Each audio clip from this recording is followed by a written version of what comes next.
صباح الخير صباح الخير صباح الخير.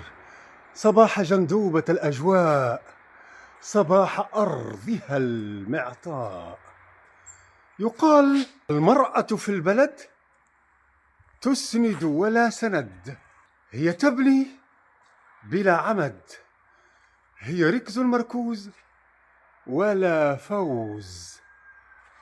يقال هي الرمي دون سديدة، تترأس على مفيدة ماتيلد بورقيبة، وعلى زوجة لطفي بوشناق الروسية، وعلى زوجة محمد الطالبي الفرنسية، وعلى زوجة هشام جعيط الباريسية.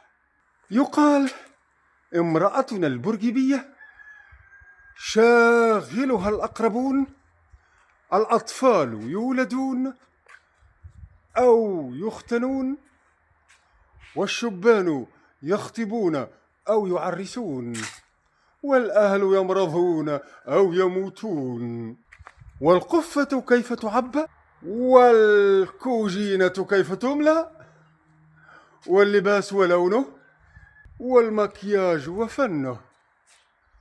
ولو علقها طه حسين دون حاضنته سوزان، لبات في الثقافة أعرى العريان. أجواؤنا في تونس كلها أجواء، هل هذه المقالة خطأ أم أخطاء؟